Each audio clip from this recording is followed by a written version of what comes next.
You ever have a complete stranger try to steal your house keys before you've even moved in? I mean, the paint on the mailbox isn't even dry. And there's some woman in a reflective safety sash pinning a neon orange envelope to your brand new front door. Key turnover, mandatory for safety, it says. Like she's the sheriff of the neighborhood. I'll never forget how she winked at my locksmith who had the deadbolt halfway out and chirped, "Don't worry, we'll hold on to a master set just in case you burn toast." My locksmith just paused, torque wrench in hand, and gave me a look like, "Is she a firefighter or something?" Nope, not even close. The only badge this lady Rhonda Blackwell wore was a clipboard with a big daisy sticker on it, which honestly told me everything I needed to know about what I was dealing with. My name's Trevor Vance, by the way, and all I wanted was a quiet life on Cottonwood Bend in Maplewick, which sounds like a made-up town because it practically is. Bought myself a mid-century ranch, a little piece of calm carved out of a bigger, rowdier subdivision, dreaming of peaceful porches and mail that didn't involve HR. The kicker. The original owner had gotten this house legally separated from the HOA ages ago. It's right there in the deed, notarized and everything. I am not, let me say that again, not a member of any homeowners association. But apparently none of that mattered to Rhonda, the self-appointed president of the next-door HOA with hair sprayed so tight you'd think she was prepping for a riot. First thing she did was greet me. Not with cookies, not with a smile, but with a welcome basket stacked with rules, and this immediate, not-so-friendly demand for 2 keys front and back for safety checks, she says. I just laughed and told her, "No thanks, I'm good." But what she must have heard was, "Please try harder to violate my boundaries." Next thing I know, baskets of rules are multiplying overnight. I'm getting notes under my windshield wiper about the warmth of my porch light. Apparently 3,200. Kelvin was too cozy for her taste, the rule book said. 3,100 max. Then comes a whole pamphlet titled, "Approved Doorbell Chimes" with a sticky note. No jazz. I mean, really. Then she says my mailbox flag was off by exactly 7 degrees from regulation horizontal. I'd swear she was using a protractor on my front lawn. Then just when I think it can't get any weirder, I get a letter on HOA letterhead. Per covenant, 11B keys must be lodged with the safety committee before occupancy. The problem? There's no covenant 11B on my deed. In fact, there's no covenant at all because, again, I am not in the HOA. I took everything to my attorney who, bless him, dug up the original documents and confirmed in writing my property has been off limits to the HOA since 1997, which, if I'm doing the math right, was probably the year Rhonda learned how to laminate a sheet of paper. So what does Rhonda do starts this thing? She calls the Safety Walk program.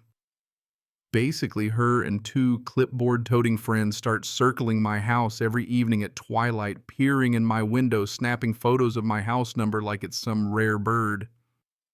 She leaves a violation slip on my doormat because it says, "Go away." Her note, "Wry humor is prohibited. This is a hostile welcome." She even puts up a photo of my doormat at the next HOA meeting with the caption, "Attitude problem on Cottonwood Bend." Then comes a past due notice for $37.50 in late fees for violations I never committed for a club I never joined. I wish I could say it stopped there, but the hits just kept coming. She threatened to flag my account for non-payment of dues, even though my account is literally a deed that says in 12-point times New Roman, "not a member." She sent a key demand letter by certified mail. When I ignored that, she texted my realtor. When my realtor ignored her, she called my mother in Nebraska and left a voicemail asking her to encourage me to comply for my own security. I changed my number, changed my locks again, and just to make a point, swapped my porch light to the exact color temperature of righteous indignation. Then the Friday before closing, I show up for my final walkthrough, and my blood runs cold. There's a smart lock on my front door.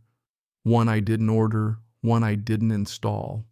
It's this sleek, black, smug-looking thing, and it's got a note taped to it. For your safety, we pre-installed HOA-approved access. Please provide power and user code. You ever want to see a grown man lose his mind?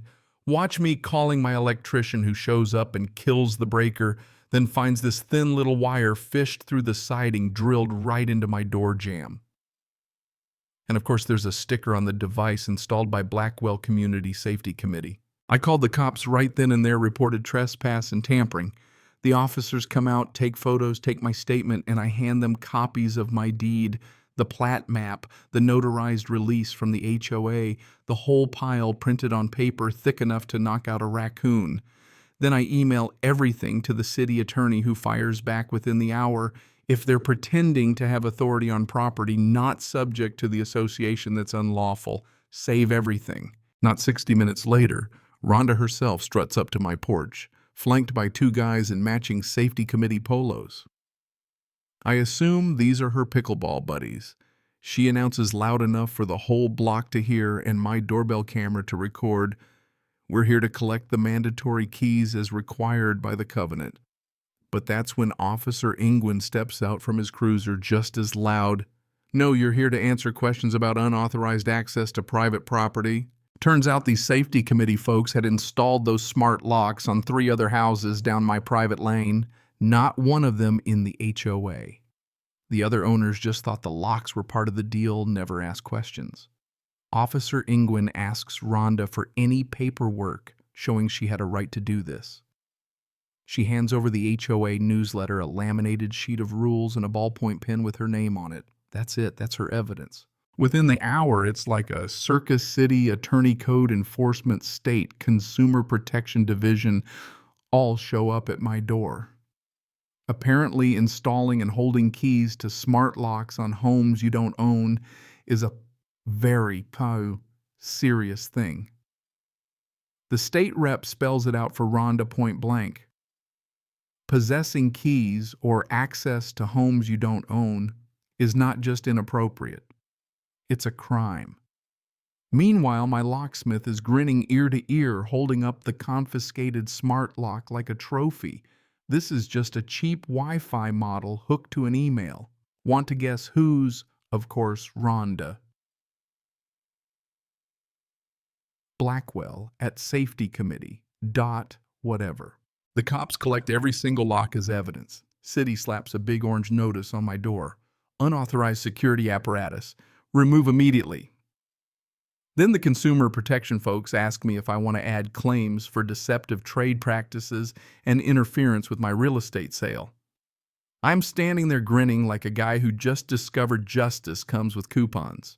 The emergency meeting at Maplewick Clubhouse is something else like a bake sale collided with a courtroom drama. State rep gets up, runs a slideshow, timestamps of Rhonda entering porches, screenshots of her emails, telling her cronies to install discreetly before move-in, and a color-coded HOA boundary map with my street shaded in big bold letters, "Not in your club." Rhonda tries to pivot, gets all wide-eyed. "We just wanted to help in case of emergency." But my lawyer's ready flips to the next slide an invoice showing her committee billed the HOA for access control subscription fees. So the whole plan was to charge homeowners a monthly fee to have their homes accessible to a committee of nosy neighbors. You could hear the oxygen leave the room. Someone dropped a muffin. Another gasped. "Good Lord, Rhonda!" The HOA board suspended her on the spot. The police served her with criminal charges. Consumer Protection served the HOA itself with a draft order that had penalties big enough to buy new locks for the whole town. Every lock was removed and tagged as evidence. My deed, that beautiful HOA-free deed, was projected up front like a Bible verse at Sunday school. Rhonda pled guilty to trespass and unauthorized installation. The fines stacked up like patio bricks. And for poetic justice, she was sentenced to 120 hours of community service at the county emergency key locker, cataloging real landlord keys and giving talks called Consent It's not a newsletter.